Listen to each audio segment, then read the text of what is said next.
Hi, everyone, and welcome to Soundtrack, a live queer oral history project sponsored by the UBC Equity and Inclusion Office.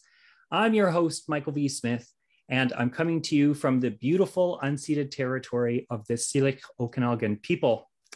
Each week, we welcome a special guest and feature a new album as the prompt for, you know this phrase, the soundtrack of our lives. This is our last episode in the series with a very fitting album. It's PJ Harvey's Rid of Me from 1993. And here to tell us where she was when is writer and sensation, Zoe Whittall. Hi, Zoe. Hi, Michael. How are you? I'm good. I'm so thrilled you're here. Well, welcome to Soundtrack. Look, this is our queer toonie. Do you want Queens? Okay. Queens or Bears? Bear. It's Queens. I go first. Okay. So I title my poem Rid of Me from the album, and here we go. PJ Harvey was a slow sell that first time I heard her in Dana's basement apartment, 1993, months after an agreeable breakup, which was the last weekend he and I shared a bed before she transitioned and became a she without me. After a cursory listen, I dissed the album, a perfect example of the distance from music to noise. It was spiteful play, like fingernails or a kiss with teeth. I was scared she'd be rid of me for good, because she always felt like family. What isn't in the snapshot I replay is my blooming panic in a love life without her. The years of fumbling, if fumbling includes recurring mortal threat. We'd grown up together since grade 7, fell in love, moved away, came out, became artists in the big city all together until we weren't. Everything after Dana for a long time felt like a lie the world was trying to convince me was love. Harvey's crooning off-key voice on the track Legs, right? Oh, I didn't do that right. I can't get the tune. Whatever. Ohs. You were going to be my life. I'm not a singer. Shrieks and melodrama.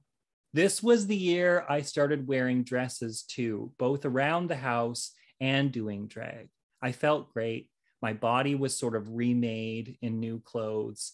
Everything I thought I knew about queerness and my body began to change at the start of this decade, though I hadn't recognized yet that this feeling of being unmoored from the world, of being let loose, was a symptom of a much greater freedom from masculinity and what it demanded of me. So I was unstable with the new Dana, who had moved out of our shared condo for a sex life we'd stopped sharing after that last night's usual grand gesture of goodbye sex, made famous in my memoir as the fisting scene, which wasn't about hands so much as how we use them, which anyone could see if they stopped looking at the surface of things. Over to you, Zoe. Love that. Okay, I'm going to read my Rid of Me poem. Okay. Rid of me. Maybe you have to be 21 to appreciate Polly wailing, lick my legs, I'm on fire, or you're not rid of me. The 90s were a time when John Hughes taught us stalking was romantic, and only at 21 would I daydream about singing that line to someone. But if I did, I probably would have sung it to him, who just yesterday messaged me from midlife in Berlin to say he wakes up to 50-foot Queenie as his morning alarm. Now we talk every few months, connect when people we knew back then die, talk about children and addictions and disappointments and adult personas. art careers and cancer, and how are you handling the isolation of it all, the pandemic or middle age, how the body and voice changes, how divorce is fine actually. He's sleeping in his studio and calls at 3 a.m. and I'm alone in lockdown in my afternoon front window. We're better alone now. Are we better alone now? The first person narrator in Rid of Me, in her guttural roar, sings to women a lot with desire. She flips gender, so rare in 1993. Got my girl, she's the wow. I listened to this on cassette from my mattress on the ground in a Montreal apartment. Slept underneath a life-size poster of Polly. Waking up to my landlord standing over me. My rent was $109 a month. I can picture the women I slept with in that bed, every shy or drunken or ecstatic encounter. Quote, I'll tie your legs, keep you against my chest, PJ sings. Her words are so sinister, and so much about the 90s was taking what men did and doing it better. And the man in Berlin was just a boy then in skater pants, sleeping in my bed under Polly's image every few nights. When we got drunk, we'd propose to each other. When I finally saw her in concert, I left disappointed because she didn't talk between songs. I could have stayed home, I said, and listened to the record. I go to shows for the banter, for the glimpse of the real people. I listen to music for the narrative first, the melody second. If it gets discursive, I don't understand the story of it all. He and I met at church camp, and he made a career out of non-narrative music. In chapter 1, he was walking around looking like a 14-year-old Chris Cornell in army shorts, and me wrapped in ugly, cheap jewelry, mostly threaded with rope and homemade beads and combat boots, and singing Jane's Addiction covers for quarters in the metro. Now my friends have kids that age, and their faces are so young and tender, and it's hard to remember the hardness we felt with our spiked bracelets and our switchblade necklaces, and the way we could wail along with Polly, wild animals in our chest, living the narrative. Bit of a sloppy prose poem, but amazing. Yeah, sloppy prose poems are my favorite. That was so great. I love it. I love yours as well. One of the things that I was thinking about listening to it is, like, I've known you since, well, I probably met you a year or two after 93. I probably met you around 95 or 96, I think. Probably, yeah. What amazes me, it's been interesting doing a queer oral history project because we've hit a certain age where we remember things other people weren't even alive for, right? It's so strange. And I just want to ask, like, what was 93 like? What did it feel like in your body? Well, it's funny because 1993, when the record came out, I was graduating high school, and I hadn't actually heard that record yet. It was like I didn't really discover PJ Harvey for real until maybe 94 or 95, when I was in my first apartment by myself. And I think it was like I got that record, To Bring You My Love, that was really big in 95. I bought that, and then I immediately bought all her other earlier albums. And there was a woman, I don't know if you know Ruby Rowan. No.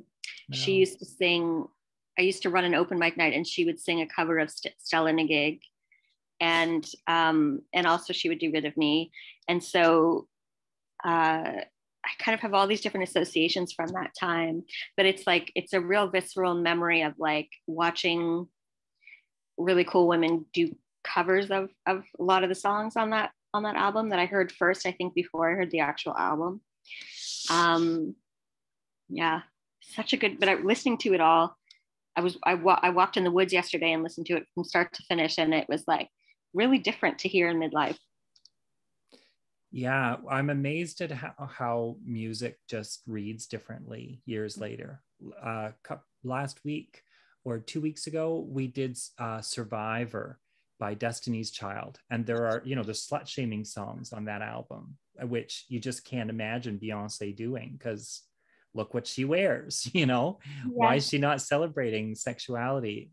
So it's like time, it's weird how slippery those things are. that you don't notice the changes until you get this time capsule. The albums are like a time capsule. Totally. I remember what's come out of this series. This is our last one. So it's a bit of a, it's kind of a capper. And what struck me as surprising is how much anger and rage turned into, I don't want to say complacency, because I don't think I'm complacent. I think I still have that anger, but I just don't live in it anymore because it's so ugly and such a terrible story to live inside of. I agree. And it's also like I was listening to specifically the song Rid of Me and Man Size, and how like violent the imagery is, and how like, but sexy and seductive, and like there are similar themes. Every song kind of has this really this real intensity to it lyrically. And it's really true that I think when I was younger, I would listen to the songs and I would daydream about all these like passionate, dramatic things that could happen between me and a lover or what have you. Sorry, my cat's meowing. And now I don't have that same relationship to those words, but I still remember the feeling. Like I still remember the swooning and the desperation and all that like first love stuff. Yeah, this album came out when I was living in Toronto and going to Buddies and Bad Times and dancing at Tallulah's Cabaret, which was the little bar attached to Buddies and Bad Times, the queer theater in Toronto that Sky Gilbert started, if people don't know, because it is a queer oral history project. It is, yeah. And it would be full I of worked there for years. Yeah. Did you? Yeah, I worked the door a lot, but I used to party there a lot when I moved in 97 to 2001, I would go like every Friday night. I saw you perform there. Pretty Porky and Pissed Off did some cabaret night, and I saw you. It was amazing. It was genius. It was fun, yeah. And when we'd go dancing there, I've always hung out with the lesbians. Wherever the lesbians party is always a better party because you're partying with politics rather than just partying with your shirt off. Like gay men, Anyways, I don't want to diss gay men, but so much better Fridays to party. were queer and dykes, and Saturdays were men's nights. Yeah, and you just ended up with such a range. Like there were so many interesting queer people there, and I remember it was so political. Like the early 90s, AIDS was at its height. That people were doing kiss-ins and die-ins to complain about how slow AIDS medication was. There were marches in the streets because they were put in Ontario. They were trying to put through the flip-flop bill. There was that bill. What was it? What number was it? I can't remember. I'm terrible. Anyways, they were trying to put bill through the Ontario Supreme Court. Anyways, it was a big fight. And this is terrible. This is the worst oral history project ever. It was to try to get the human rights bill changed to include same-sex unions. And this when people were dying and you couldn't go into the hospital room because homophobic family wouldn't let queer lovers in, and AIDS drugs were slow to materialize, and the bathhouses were getting raided. There were all kinds of things and people would be protesting in the streets. Like once a year, at least, there would be a big march and everybody would be downtown and they'd be screaming. And so there was that kind of rage where you just felt the institutions were constantly telling you that you weren't good enough, which I think is very similar maybe to what it's like to be trans in the world now. I've seen you post on Instagram or on Twitter maybe, about how a lot of the language for queer things has just changed into like homophobic language has just turned into transphobic arguments. They've just switched the same rhetoric. Yeah. It's almost like I actually went through and tried to find articles about the the hysteria around all children and all teenagers could becoming bisexual. Do you remember that in like the 94, 95 was like everyone's bi now, and like all this moral panic about it. And it was all the same language that they now use about trans kids, and the exact same arguments about gay men being pedophiles, and that they're now projecting that on women. It's just all, we've seen it before. And yeah, it's 20 years late because now all my students are bisexual. Right? Pretty much. Yeah. Awesome. And when you came out, was that in Toronto? So I came out in 94, 95-ish in Montreal, and I moved to Toronto in 1997. Okay, so that's when I met you for the first Yeah. time, just soon after you moved there. Mm-hmm, mm-hmm. And what was it like coming out in Montreal? Well, I was going to a CEGEP called the New School. It was like a collective. It was a school that was part of the CEGEP system, but it was sort of like a secret humanistic experiment where we had like classes in anarchist philosophy. We graded ourselves. It was pretty rad. Everyone was by. It was a pretty cool place. Wow. And so yeah, I came out there, and I met a girl at a Take Back the Night march, and I did a lot of feminist activism, which was really had a lot of queer women in it in that scene. And so then you know, started going to the lesbian bars, and yeah, but I remember very, very clearly going to Buddy's for the first time in 1996, the first Dyke March. And it was the first time I had ever been in a queer space where they were playing like cool music. Like they were playing like punk rock songs and like alternative songs. And I didn't know, like, because that's who kind of the scene I was involved in as a teenager before I came out. And then queerness was like this very kind of, you know, it was just different culturally. And it was the first time I'd been in a place that had married like kind of politics and punk rock and that kind of thing and queerness at the same time. And I was like, I have to move here. And so, yeah, I came up for a summer and then never left. Yeah, I felt like moving to Toronto was a way to integrate the different aspects of my life. Me too. Yeah. Yeah, like I've been talking about how turning queer was a move out of being blue collar.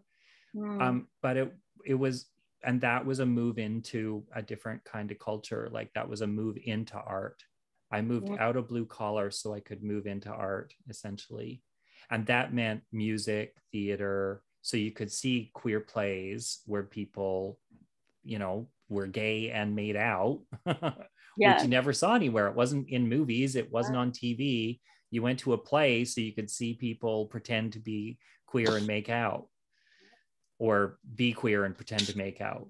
Or I guess they were really making out, but yeah, I remember being in a movie theater in 1995 and seeing the movie Rude, and two men hold hands for like a second, and the entire theater exploded in boos and like terrible sound. That's the time. Yeah. Yeah, that's like when I saw Quentin Tarantino's Pulp Fiction, and there's the scene where Bruce Willis goes, he's going to save the other guy who's like his enemy from the two rapists who were gay guys. And he gets, you know, I don't know, a hammer and then a shotgun and then a sword and then a bat or something like that. And I was watching it in a movie theater, and everybody was cheering with louder each time he picked up a new weapon. And I was so clear that felt like it wasn't about rape. That was about getting the faggots. Yeah. And it terrified me being in a crowded theater. I thought, oh my God, if people know I'm gay, I might be in real trouble right now. Yeah. And that was probably around the same year when I don't know. Yeah, Pulp Fiction was the year I came out, so that would have been 95. Yeah, there you go. Isn't that amazing? Yeah. Well, you know, weirdly, that's our 20 minutes. That's oh my gosh, it's so fast as the conversation gets. Well, thank you for inviting me. Zoe, I couldn't imagine somebody better to be for our last guest. You're really just the most brilliant human. And who are you? Thank you. And I love your novels. I bought The Spectacular, your new novel. I haven't read it yet, but man, I can't wait. Thank you. So oh, you're a sweetheart. Let's all give Zoe a warm thank you of applause. If you haven't already, check out our Facebook event page of the Soundtrack Group for more info on Zoe. Buy her books, like her new one, The Spectacular, write her fan mail, invite her to read in your town, teach her books in your classes. I want to thank all of our sponsors, including the UBC Equity and Inclusion Office and the FCCS, the Faculty of Creative and Critical Studies, where I work, because both those groups gave us money, which is amazing. I want to thank Shimshan Obadia, who's been working in the background as our tech guru and just the most genius queer you could imagine, and Andrea Routley, who did a whole bunch of the back end for this show. Mwah! You're beautiful people. And I want to thank the Inspired Word Cafe for helping get the word out. They're our local open mic group, spoken word group. Okay, so that's it. Maybe sometime in the future, we might find some more funding and we'll be able to do another soundtrack, but that's the end of our 9-part series soundtrack, the Gay Oral History Project. I want to thank you all for joining me. This has been amazing. Big love to everybody. Mwah!